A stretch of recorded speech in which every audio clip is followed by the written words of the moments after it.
오늘 우리에게 주신 하나님의 말씀은 신약성경 요한복음 1장 35절부터 42절까지 말씀입니다. 허락하신 말씀을 봉독하겠습니다. 또 이튿날 요한이 자기 제자 중 두 사람과 함께 섰다가 예수께서 거니심을 보고 말하되 보라 하나님의 어린 양이로다. 두 제자가 그의 말을 듣고 예수를 따르거늘 예수께서 돌이켜 그 따르는 것을 보시고 물어 이르시되 무엇을 구하느냐. 이르되 라피여 어디 계시오니이까 하니 라피는 번역하면 선생이라. 예수께서 이르시되 와서 보라. 그러므로 그들이 가서 계신 데를 보고 그날 함께 거하니 때가 10시쯤 되었더라. 요한의 말을 듣고 예수를 따르는 두 사람 중에 하나는 시몬 베드로의 형제 안드레라. 그가 먼저 자기의 형제 시몬을 찾아 말하되 우리가 메시아를 만났다 하고, 메시아는 번역하면 그리스도라. 데리고 예수께로 오니 예수께서 보시고 이르시되 내가 요한의 아들 시몬이니 장차 게바라 하리라 하시니라. 게바는 번역하면 베드로라. 아멘.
오늘 본문에는 두 가지의 사건이 기록이 되어 있습니다. 첫 번째는 안드레가 예수님을 만난 것이고, 또 하나는 그 안드레를 통해서 또 자기 형제인 베드로가 예수님을 만나게 된 것입니다.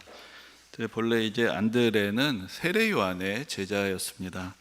그 안드레라는 이름은 이제 헬라어에서 온 이름인데 이것은 남자답다, 용감하다라는 이제 그런 의미를 가지고 있습니다. 근데 당시의 유대인들 중에서 이렇게 두 가지 이름으로 알려진 사람들이 여러 명이 있습니다. 그래서 원래 그 사람들이 쓰는 언어로서 유대식, 히브리식 이름이 하나 있고, 그리고 또 그 당시에 헬라 문화가 일종의 세계적인 문화였고, 또 한때는 이 유대 땅에 헬라인들의 지배를 받았던 적도 있었기 때문에 헬라어로 된 이름을 이렇게 가지고 있는 경우도 많이 있습니다. 이제 오늘 본문에 이제 베드로가 이제 그런 대표적인 사람 중에 하나인데, 원래 히브리식 이름은 시몬인데 거기에 이제 예수님께서 주신 베드로라는 별칭으로 더 많이 알려지게 된 것이고, 또 우리가 잘 아는 바울도 히브리식 이름은 사울인데 또 바울이라는 헬라식 이름을 같이 가지고 있는 경우가 많이 있었습니다.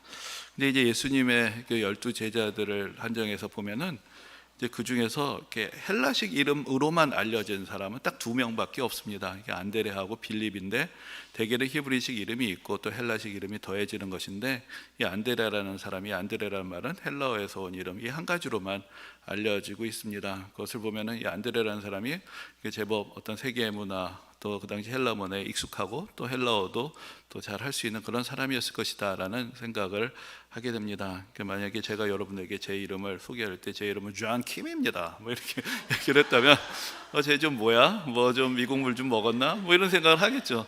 우리가 보기에는 그 이름이 그 이름 같지만 이 이름들이 히브리식 이름, 헬라식 이름이 좀 다른데, 안드레는 대표적인 헬라어에서 온 이름을 가지고 있는 그런 사람이었습니다. 하지만은 그러나 또한 오늘 본문에 나와 있는 것처럼 이 사람은 세례 요한을 따르는 제자였던 것이죠.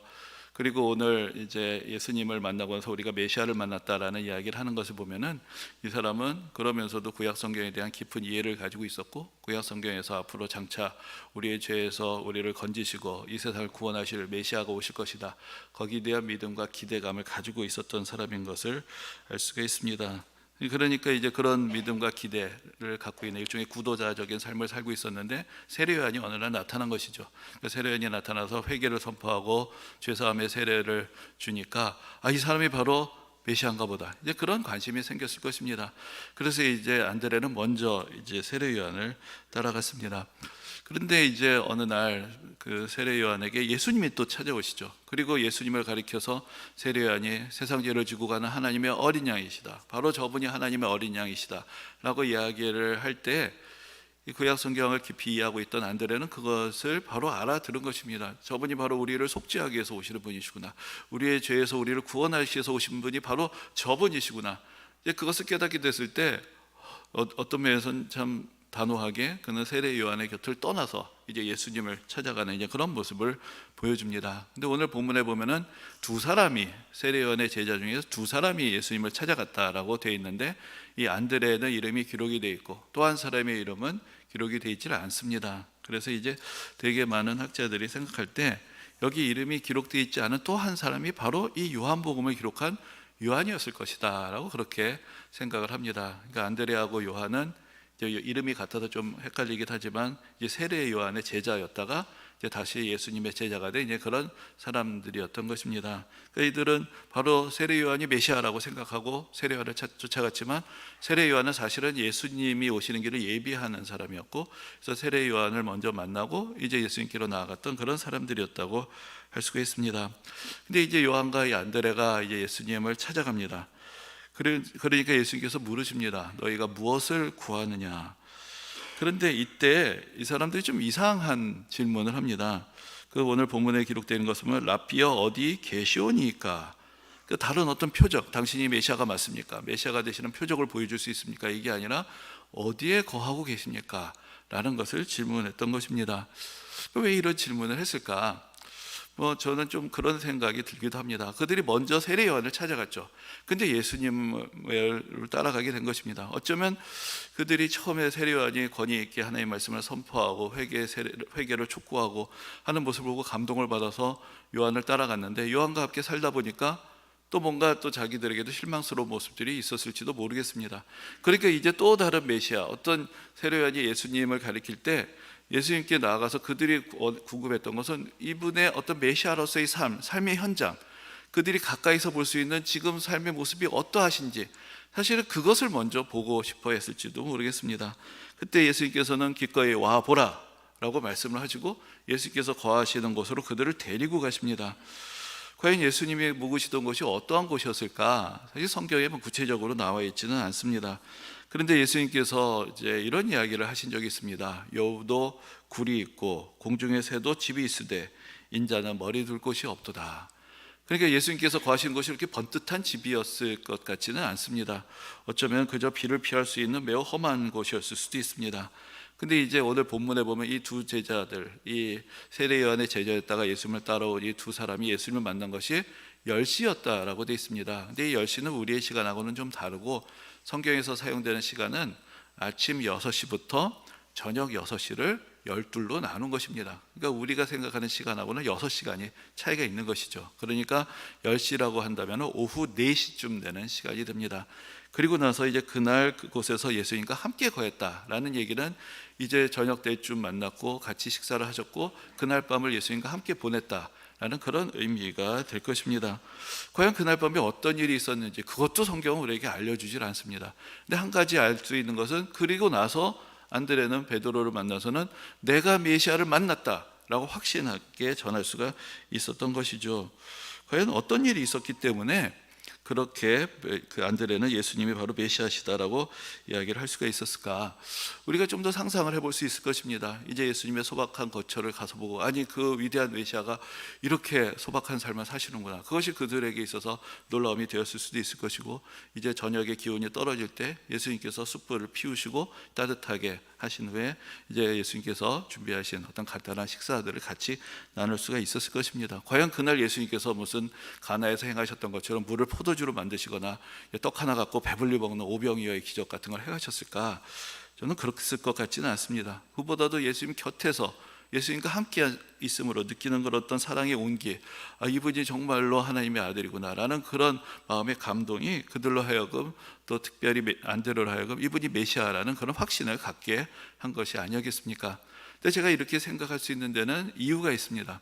나중에 요한복음에, 이게 요한복음의 이제 첫 부분인데 요한복음의 맨 마지막 부분에 보면은 예수님께서 부활하신 후에 제자들을 찾아가시는 장면이 나옵니다. 이 사람들은 자기들이 예수님을 버리고 떠났던 것이 너무나 부끄러워서 이제 나는 더 이상 예수님을 따를 자격이 없다. 다 다시 업으로 돌아갔습니다. 근데 부활하신 예수님께서 이들을 내치신 것이 아니라 이들의 자리를 찾아가십니다. 고기 잡는 현장에 가시는 것이죠. 그리고 그곳에 가셔서 그들을 부르십니다. 그리고는 예수님께서 하셨던 것이 그 호숫가에다가 숯불을 피워놓으시고 떡을 준비하시고 너희들이 고기를 잡은 거 있으면 좀 가져와라. 거기서 조용히 아침 식사를 하셨습니다. 그러니까 성경에서 보면 제자들이 아무 말도 하지 못했다라고 그렇게 기록이 되어 있습니다. 다 주님이신 줄 알고 차마 뭔가 드릴 말씀이 없어서 그렇게 식사를 같이 했을 때 제가 생각하는 것은 이것이 제자들과 예수님과의 만남의 첫 기억이었겠구나. 그들이 예수님과 만나서 같이 식탁을 대했을 때 그 소박한 자리에서 예수님의 사랑의 온기를 처음 느꼈을 때 내가 이분을 믿고 따라야 되겠다고 결단하게 되었던 그 첫사랑의 자리를 예수님께서 지금 재현하시는구나. 그래서 그 자리에서 그들이 같이 예수님이 주시는 떡을 먹고 구운 고기를 먹는 순간에 그들의 마음속에 다시 예수님께서 주시는 은혜와 용서의 메시지가 그들 마음속에 들어가게 되었던 것은 아닐까, 이제 그런 생각을 하게 되는 것입니다. 아무튼 이렇게 예수님과 함께 그런 따뜻한 밤을 보내고 나서 안드레가 이제 집으로 돌아옵니다. 그리고 만나게 되는 것이 바로 그의 형제인 베드로입니다. 그래서 그 안드레가 베드로에게 한 말은 오늘 본문에 따르면 딱 한마디였습니다. 우리가 메시아를 만났다. 여기 우리는 누구일까요? 이것은 이제 베드로 안드레를 말하는 것은 아니겠죠. 이제 안드레가 다른 사람, 그러니까 요한과 함께 예수님을 찾아가서 보니 그분이 바로 메시아더라. 그래서 우리가 메시아를 만났다라는 이 한마디였습니다. 물론 아마도 좀 더 다른 이야기를 했을 수도 있습니다. 어떻게 만나게 됐는지, 그날 밤을 어떻게 보냈는지, 그런 이야기들이 조금 더 덧붙일 수도 있었겠죠. 근데 이것은 한마디로 말하면 일종의 간증이라고 할 수가 있을 것입니다. 내가 만난 예수님에 대해서 그가 나눴던 것입니다. 그리고 또한 가족으로서 사실 안드레의 이 이야기는 내 삶에 일어난 놀랍고 또 신기한 일, 그것을 자기 가장 가까운 사람에게 자연스럽게 나누는 그런 과정이 되었을 것입니다. 근데 오늘 본문에는 이 이야기를 들었을 때 베드로의 반응이 무엇인지도 구체적으로 나와 있지는 않습니다. 그런데 여기서 이 이야기를 듣고 베드로가 안드레와 함께 다시 예수님을 찾아갈 수 있었던 것은 이미 안드레가 어떤 사람인지 또 이 한마디 속에 어떤 의미가 담겨 있는지 베드로가 충분히 이해했기 때문이었을 것입니다. 그러니까 우리가 앞에서 말씀드린 대로 안드레는 이미 세례 요한을 쫓아갔던 사람이었습니다. 메시아를 기다리는 사람이었습니다. 이 안드레가 그렇게 소중하게 여기고 늘 찾고 다니던 메시아를 드디어 만났다는 것, 그것이 이제 베드로에게도 기쁨의 소식이 되었을 것이고, 아마도 베드로도 사실은 안드레하고 크게 다를 것 없는 그런 메시아에 대해 기다릴 마음이 있었을 것입니다. 그래서 우리가 나중에 보면은 예수님이 제자들에게 너희는 나를 누구라 하느냐라고 물으셨을 때 베드로가 누구보다도 분명하게 주는 그리스도십니다, 주님이 바로 메시아십니다 라고 대답할 수 있었던 것은, 나도 메시아를 찾고 다니셨는데 내가 그분을 만났고 그분이 바로 예수님이십니다, 이제 그렇게 고백했던 모습이라고도 할 수가 있을 것입니다. 그러니까 안드레하고 베드로는 모두가 다 메시아를 기다리는 그런 공통의 관심사를 가지고 있었고, 그런데 그것이 바로 안드레는 예수님을 만남으로써 자기가 그것을 발견했다라고 이야기를 했을 때 베드로도 사실은 주저없이 같이 예수님을 찾아갈 수 있는 그런 계기가 된 것입니다. 그래서 여기서 이제 안드레가 과연 베드로를 전도했느냐?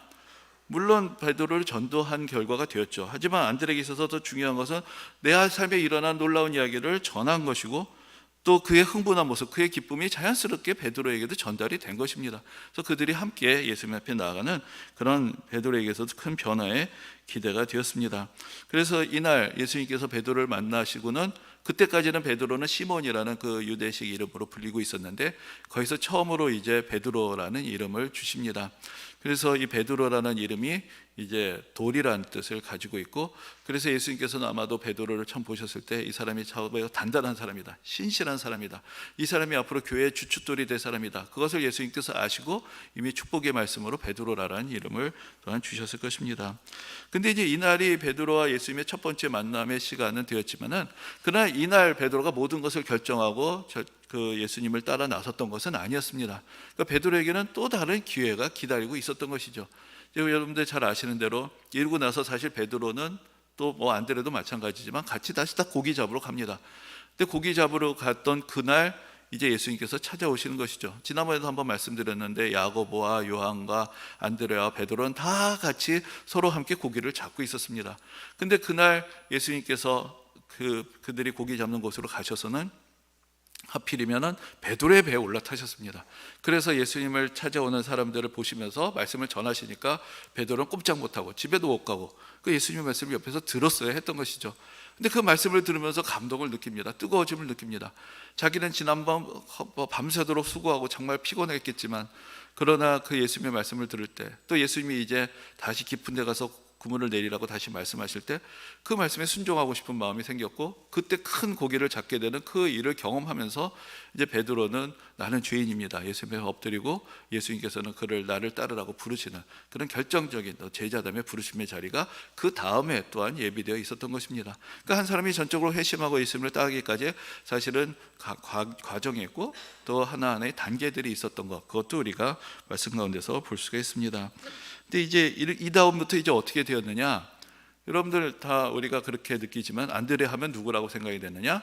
베드로의 형제라고 성경에서 소개가 됩니다. 사실은 안드레가 예수님을 먼저 만났고 안드레를 통해서 베드로가 예수님을 만나게 됐지만, 베드로가 더 열정적으로 헌신적으로 예수님을 따랐기 때문에 안드레 그 사람이 누군데, 아 베드로의 형제야, 이렇게 알려지게 되는 이제 그런 정말 은혜로운 일이 벌어지게 된 것입니다. 근데 성경에서 보면 이렇게 형제들, 가족들, 친지들이 함께 믿음을 갖고 있는 경우들을 종종 보여줍니다. 지금 베드로와 안드레가 그랬고, 지난번에 말씀드린 세베대의 아들들인 야고보와 요한이 또한 그랬습니다. 또한 예수님의 제자였던 빌립이 자기 친구 나다나엘을 또 예수님께 또 데리고 오는 이제 그런 모습도 볼 수 있고, 또 우리가 그 사도행전이나 그 바울 서시나 그 시대에도 보아도 이제 바울의 제자였던 디모데도 그 외조모 루이스하고 어머니 유니게를 통해서 복음을 듣게 됩니다. 또 브리스길라와 아굴라 부부는 부부로서 함께 복음 전파에 헌신되어 있던 그런 사람이었고, 바나바는 자기의 조카였던 마가를 데리고 다니면서 같이 복음을 전했습니다. 사실 이렇게 같이 가까운 사람들이 같이 믿음을 가지고 같이 믿음의 삶을 나누게 되는 모습들, 참 아주 당연하고 아름다운 모습으로 보입니다. 근데 사실 성경에서 보면은 꼭 가까운 사람들이 더 좋은 믿음을 갖게 되느냐, 함께 믿음을 쉽게 나눌 수 있느냐, 그것이 아니라는 것들도 보게 됩니다. 사실 우리가 가족 전도하는 것이 어렵다는 그런 부담들을 많이 갖고 있죠. 근데 그때 우리가 갖게 되는 부담 중에 하나가, 내가 예수 믿는다고는 하지만 내가 그렇게 모범적인 삶의 모습이 되지 않으니까 전도하는 것에 참 부담이 있다, 이제 이런 말씀들도 하시는 것을 볼 수가 있습니다. 근데 여러분, 우리가 좀 더 생각해 봐야 될 것이 있습니다. 그럼 내가 완벽한 삶을 살면 다 그것을 보고 예수를 믿게 될 것이냐? 예수님은 어땠을까요? 예수님은 어땠을까요?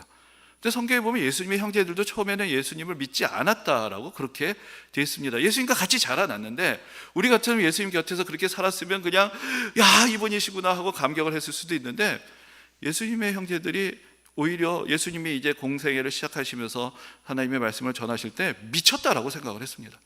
그러니까 예수님 곁에서 같이 예수님의 모습을 보고 자랐다고 해서 자연스럽게 믿음이 생긴 것은 아니었다는 것입니다. 예수님 동네 사람들도 그랬죠. 이 나사렛 동네 사람들 예수님을 어려서부터 잘 알고 있었던 사람이었습니다. 그러니까 예수님을 보시고 누구보다도 먼저 예수님을 믿고 따랐느냐? 그렇지 않았습니다. 이 사람들도 마찬가지였습니다. 오히려 이 사람들은 이 예수라는 사람 요셉과 마리아의 아들 아니냐, 그 형제 자매들 우리가 다 잘 아는데 뭐 갑자기 선지자라고 그러느냐, 오히려 예수님을 배척했다라고 그렇게 되어 있습니다. 바울 같은 경우는 어떻습니까? 우리가 바울의 삶에 대해서 우리가 많은 것들이 기록되어 있지 않은데 사실 바울의 일가 친척이 된 얘기가 성경에 거의 없습니다.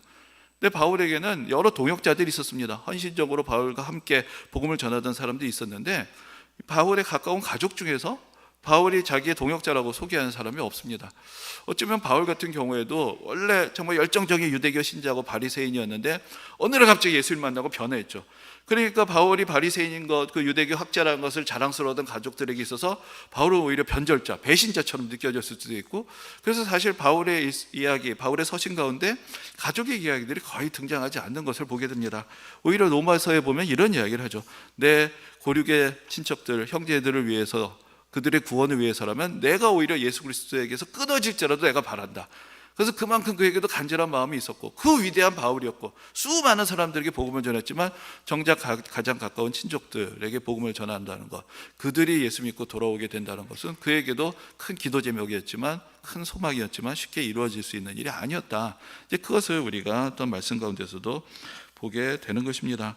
사실 더 나아가서 예수님은 이런 말씀을 하십니다. 믿음 안에서 오히려 가족들의 관계가 더 틀어질 수도 있다는 것이죠. 그래서 예수님께서 그 복음서에서 이런 말씀을 하셨습니다. 나와 복음을 위하여 집이나 형제나 자매나 어머니나 아버지나 자식이나 전토를 벌인 자가 영생을 얻는다. 이런 얘기를 하십니다. 이런 말씀도 하셨습니다. 내게 오는 자가 자기 부모나 처자와 형제와 자매와 더욱이 자기 목숨까지 미워하지 아니하면 능히 내 제자가 되지 못할 것이다. 우리가 생각했을 때는 내가 예수 믿고 당연히 가족들이 복음을 믿게 될 것이다, 이렇게 예수님이 축복해 주셨으면 좋겠는데 가족까지 미워할 만큼 확실하게 예수 그리스도를 따르는 믿음이 먼저다 라는 이야기를 하시는 것입니다.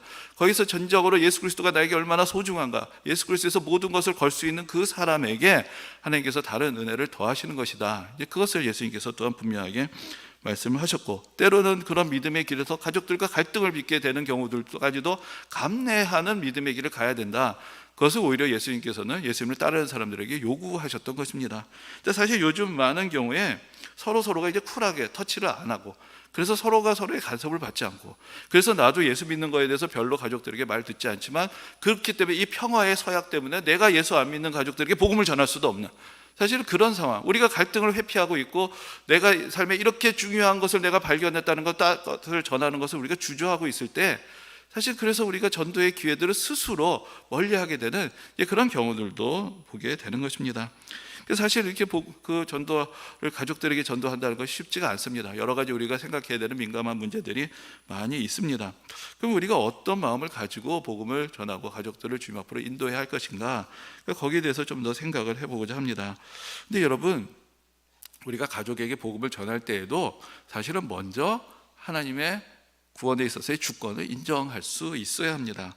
그 요한복음 1장에 또 이런 말씀이 있습니다. 여러분들 잘 아시고 우리가 암송도 하는 말씀인데, 영접하는 자 곧 그 이름을 믿는 자들에게는 하나님의 자녀가 되는 권세를 주셨으니, 여기까지 있는데 그 뒤에 이어지는 말씀이 있습니다. 이는 혈통으로나 육정으로나 사람의 뜻으로 나지 아니하고 오직 하나님께로부터 난 자들이니라. 한 사람이 예수 믿고 하나님의 자녀가 되는 것은 혈통으로 되는 일이 아니다. 오히려 하나님의 말씀 우리에게 이야기를 해주고 계십니다. 이것은 하나님께로부터 나는 것이다. 누구에게 그 은혜가 임하든지 이것은 하나님께로부터 오는 것이지 혈통이 보장해 주는 것은 아니다. 사실은 사도 바울이 유대인들과 많이 다퉜던 일들이 그것이었습니다. 아브라함의 자손이라고 하지 말라는 거죠. 하나님은 돌들을 가지고도 아브라함의 자손을 만들 수 있는 분이신데 우리가 아브라함의 자손이니까 뭔가 당당하게 누린다, 이렇게 되는 것이 하나님 나라의 질서가 오히려 아니라고 이야기를 하시는 것입니다. 그러니까 하나님은 복음을 전하실 때 믿는 사람의 자녀든지 믿는 사람의 자녀가 아니든지 그것을 편애하시지 않습니다. 그럼 가족 중에 예수 믿는 사람이 없으면 영원히 저주받은 것이 되겠습니까? 그렇지 않아도 하나님은 언제든지 복음을 전하시고 그 사람의 인생을 변화시킬 수가 있습니다. 우리가 당연히 가족이니까 마음이 아프고 복음을 전하고 싶은 마음이 있습니다. 그러나 이것이 잘못되면은 어떻게 될 수 있냐면은 내가 예수 믿고 내가 기도하니까 너는 믿어야 되는데 왜 안 믿니? 너 믿어야 되는데 안 믿니? 이것이 결국은 압박이 될 수 있고 사실은 오히려 더 거부감이 될 수도 있는 것이죠.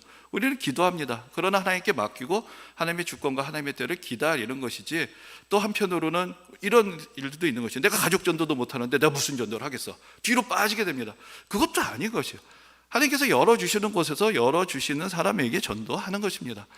우리가 그런 이야기를 하는 분들이 있죠. 왜 우리나라에도 전도할 때가 아직도 많은데 왜 이렇게 해외 선교까지 가느냐? 해석까지 가는 이유가 있습니다. 그게 더 쉬워서 가는 겁니다. 내 가족이나 이웃 전도하는 것보다요, 해외에 가서 애들 전도하는 게 100배 쉽습니다. 그러니까 가는 거죠. 내가 할 수 있는 걸 하는 것입니다. 기회를 주시는 거 하는 것이죠. 어떻게든지 누군가 복음을 들으는 것이 중요한 것인데, 난 가족 전도도 못해서 내가 어떻게 전도를 하겠어가 아니라, 가족을 못했으니까 다른 사람들도 해야 되는 것이죠. 누군가든지 하나님께서 열어주시는 그곳에서 하나님께서 역사하시는 것이다. 그것을 우리가 좀 기억할 필요가 있습니다. 그리고 우리가 가족의 전도를 할 때 사실 예수님께서는 왜 가족과 불화할 수 있는 믿음이 필요하다라고 말씀을 하시느냐, 오히려 반대로 가족은 그래야만 전도가 됩니다. 여러분들, 우리가 길거리에서 복음을 전한다면 내 믿음이 어떤지 가릴 수도 있습니다. 하지만 가족에게는 내가 무엇을 얼마나 확실하게 믿는지 그것을 가릴 수가 없는 것입니다. 내 안에 믿음의 확신이 없는데 전도한다는 것이 진지한 마음으로 드릴 수가 없는 것이죠. 가족은 어떤 면에서 또 다른 나고 나의 거울과도 같은 그런 존재입니다. 낯선 사람을 전도할 때 어떤 훈련된 전도법이 필요할 것입니다. 하지만 가족에게는 내가 누군가, 내가 무엇을 믿는가, 내가 무엇에 확신하고 있는가, 그것이 얼마나 나의 삶을 변화시키는가, 그런 현실, 그런 실제, 그런 경험들이 더 중요한 것입니다. 사실 오늘 본문에서 안드레가 베드로를 전도하려고 했는지 아닌지 그 경계도 확실하지 않습니다. 안드레에게 중요한 것은 내가 예수님을 만났고 그분이 메시아였다라는 그의 감격, 그의 기쁨, 그것이 그의 가족들에게 그대로 전달이 되었던 것입니다. 우리가 전도의 부담이라는 것을 갖는다는 것, 그것은 그러므로 거꾸로 말하자면 내가 더욱더 믿음의 확신을 가져야 되겠다, 그런 자극과 도전이 될 수 있을 것입니다. 내가 예수 그리스도 더 잘 알고 더 잘 믿고 그분이 나에게 얼마나 소중한 분이신가, 예수를 믿음으로 내 삶에 얼마나 은혜로운 일들이 있었는가, 그것들이 내 안에 가득 차게 된다면 그것이 자연스럽게 증거가 될 것이고 흘러갈 수가 있게 될 것입니다. 그리고 가족 간에서는 사실은 가장 사랑하고 가까운 사이이긴 하지만, 그렇기 때문에 또 다른 면에서 보면 여러 가지 상처도 엉겨 있고 여러 가지 감정들의 문제들도 있고 때로는 여러 가지 이해관계들이 같이 엮여 있기도 합니다. 그런 것들을 다 내버려두고 갑자기 전도한다면 그것이 진실하게 들리지 않는 것이죠. 내가 먼저 예수 믿고 내가 은혜 받고 내 안에 상처가 치유가 되고 또 나도 내 가족들을 용서할 수 있는 마음, 너그러운 마음이 들고 진정으로 하나님께 주시는 사랑의 마음이 있고 그것이 나의 마음의 진심이 된다면 그 마음을 담아서 전하는 그 한마디는 정말로 중요하고 가치 있는 의미가 될 것이고, 또 우리의 변화된 모습들이 가족들에게 무엇보다 강력한 전도의 방법들이 될 것입니다. 그리고 이제 우리가 일상에서 사실은 내가 가족들에게 복음을 전하기를 원한다면은 사실 가족들이기 때문에 우리가 또 입에 재갈을 부리기가 어렵고 여러 가지 생각들이 그냥 여과 없이 전해지는 경우들이 있죠. 사실 우리가 열심으로 교회를 섬기다 보면은 때로는 좀 불편한 일들이 있을 수도 있습니다. 그럼 뭐 나도 모르는 사이에 우리 교회가 이런 일이 있었다, 저런 일이 있었다 이야기를 할 수가 있죠. 그럼 이제 우리가 이런 질문을 하게 되는 거죠. 전도를 하자는 거냐 말자는 거냐, 그죠? 이게 가족들에게 있어서 그런 얘기들이 하나하나 들리게 되면은 어떤 부정적인 이미지를 내가 만들어 놓고, 그리고 갑자기 자 우리 전도하는 우리 뭐 세 가족 초청하는데 한번 와라, 한번 무슨 교회에서 전도대회한테 상 타려고 그러냐, 뭐 이런 생각밖에 들지 않는 것이죠. 그러니까 정말로 진심이 무엇이냐라는 것이요. 그런데 여러분, 요즘은 교회에 대해서 부정적인 이야기들이 사실 많이 듣게 되는 경우들이 많습니다. 근데 사실 그건 다 간접적인 얘기거든요. 아무리 밖에서 부정적인 얘기를 많이 들어도 내 가족, 내가 사랑하는 사람이 정말로 교회에서 은혜 받은 이야기를 자꾸 들려주면 그것으로 그 모든 부정적인 이야기들 다 넘어설 수가 있는 것입니다. 누가 나서 어떤 사람 험담을 하는데 내가 보니까 그 사람이 내 동생 친구예요. 아, 내 동생이 그러는데 그 사람 좋은 사람이래. 그렇게 얘기하게 되는 거죠. 누구를 더 믿겠어요? 남이 하는 얘기를 믿겠습니까? 내 가족이 하는 얘기를 믿겠습니까? 그러니까 우리가 가족으로서 복음을 전할 때 내가 받은 은혜, 또 내가 교회에서 만난 참 좋은 사람들의 이야기들을 우리가 그냥 자연스럽게 내 삶에 받았던 기쁜 축복이니까 그것을 나누게 되면 사실 또 가족의 말에는 힘이 있습니다. 여러분, 그냥 가족들이 툭 한번 던진 말이 하루 종일 마음에 남아있고 신경이 쓰이게 되는 일들도 있죠. 그러니까 내가 이야기를 할 때 마치 안 듣는 것 같지만, 그러나 내가 진심을 갖고 내가 느꼈던 좋은 이야기들을 하나 둘씩 이야기를 할 때 그것이 사실 하나 둘씩 쌓여가는 것이고, 내가 생각했던 거하고 교회가 다르네, 이제 그런 의미들을, 그런 이미지들을 또 세워갈 수가 있을 것입니다. 물론 반박을 하는 경우도 있겠죠. 우리가 반박을 하는 것들을 잘 받아주고 또 공감을 하지만, 그러나 그럼에도 불구하고 또한 좋은 모습들을 내가 경험했던 것들을 우리가 하나둘씩 전해줄 수 있다면 그것이 또 가족들의 마음의 문을 여는 그런 방법들이 될 것입니다. 또 사실 매우 효과 있는 그런 이야기 중에 하나는 여러분들 다 알고 계시겠지만 기도한다라는 말입니다. 참 희한하게도요, 예수를 안 믿어도요, 예수 믿는 사람이 자기 위해서 기도한다는 거 싫어하는 사람은 없습니다. 뭐 때로는 교회 앉아 있는 아이들도 입시 때 엄마가 기도한다면 다 좋아하죠. 무슨 기도해, 나 예수님도 안 믿는데 하고 하지 않고 기도한다는 걸 좋아합니다. 예수 믿지 않는 가족도 나의 가족이 나를 위해서 날마다 기도한다는데 그거 마다할 사람이 있겠습니까? 사실 그런 기도가 의미하는 것은 내가 우리 가족들을 얼마나 사랑하고 소중하게 여기는가, 거기에 대한 표현이 되는 것이고, 내 신앙이라는 것이 바로 당신들을 축복하는 데 중요한 의미가 있다, 그것을 깨우쳐 주는 것이 될 것입니다. 그 사실은 뭐 가족을 위해서 기도하라는 얘기는 할 필요조차 없습니다. 그냥 가족의 문제는 내 문제가 되고 가족의 감정은 그대로 때로는 여과 없이 우리 마음속에 와닿기 때문에 무엇보다도 간절한 우리의 기도의 제목이 됩니다. 근데 그것은 무엇을 이야기하느냐? 이 세상 다른 어떤 사람보다도 우리 가족의 영적인 필요를 내가 먼저 느낄 수가 있다는 것이죠. 내가 누군가에게 복음을 전하고자 할 때 정말로 이때가 하나님께서 주신 때인지 우리가 감지하기가 쉽지 않습니다. 그러나 가족들은 지금 무엇을 고민하고 있는지, 어떤 문제가 있는지 우리가 그것을 직감적으로 느낄 수도 있고, 바로 이때구나, 바로 이때가 하나님의 은혜가 절실하게 필요한 때구나, 이때 하나님께서 지금 역사하시는 때구나, 그것을 우리는 기도하는 가운데서 알 수가 있습니다. 그때가 바로 하나님께서 주신 때라면 우리가 기도하고 준비했던 마음으로 또 그때 복음을 전하고 또 하나님 앞으로 인도할 수 있는 가장 적절한 기회들을 찾을 수가 있을 것입니다. 사실 우리가 가족들에게 복음 전하는 거 쉽지 않다라고 이야기를 하는데, 앞에서 말씀드렸지만 우리가 정말로 가족들에게 복음을 전하기를 원한다면 실제적으로 가장 중요한 게 있습니다. 그것이 무엇이냐? 어찌 되었건 누구에게든지 내가 지금 전도하는 사람이어야 한다는 것입니다. 전도를 하는 사람이 전도를 합니다. 전도를 안 하는 사람은 누구에게도 전도를 못 합니다. 아니, 아무에게도 전도를 안 하는데 어떻게 가족 전도가 되겠습니까? 누구에든지 복음을 전하고 그 복음 전도의 현장에서 내가 받은 은혜가 있고 그것을 통해서 하나님께서 얼마나 복음 전파를 소중하게 생각하시는지 내가 깨달은 사람이 더 간절한 마음으로 하나님께서 주시는 때 하나님께서 주신 지혜로 복음을 전할 수가 있는 것입니다. 그래서 내가 먼저 전도자의 삶을 살아가게 될 때, 또 복음 전파의 과정에서 하나님께서 나에게 주신 훈련이 있고 은혜가 있고 믿음의 확신이 있을 때 그만큼 우리는 또한 가족들을 위해서 전도할 수가 있는 것이고, 또 반대로 내가 누군가 다른 사람의 가족을 위해서 복음을 전할 수 있다면 가족 전도가 서로 어려우니까 그럼 내 가족에게도 누군가 다른 사람들의 복음을 전할 수 있는 기회의 문들을 하나님께서 또 더 열어주실 것이 아니겠습니까? 그래서 우리에게 있어서 사실 간절한 마음도 있고 여러 가지 답답한 마음도 있습니다. 그리고 참으로 우리가 다 같이 예수 믿게 된다면 얼마나 좋을까, 그런 소망들도 있을 것입니다. 참으로 베드로와 안드레가 보는 것처럼 가족이 같이 동역해서 예수님을 섬긴다는 것, 놀라운 축복이고 하나님의 은혜의 역사가 됩니다. 근데 이때 참으로 우리에게 중요한 것은 모든 것들을 하나님께 의탁할 수 있는 마음이고, 또 우리 삶에 주신 전도자의 사명을 우리가 어떤 상황 가운데서 감내하는 이제 그런 삶의 헌신이 될 것입니다. 이러한 믿음의 과정을 통해서 하나님께서 결국은 우리의 기도에 응답하시고 우리 가정에 축복을 더하셔서 우리 가족 모두가 예수 그리스도를 믿고 은혜를 누리는 복된 날이 속히 찾아올 수 있게 되기를 주님의 이름으로 축원합니다.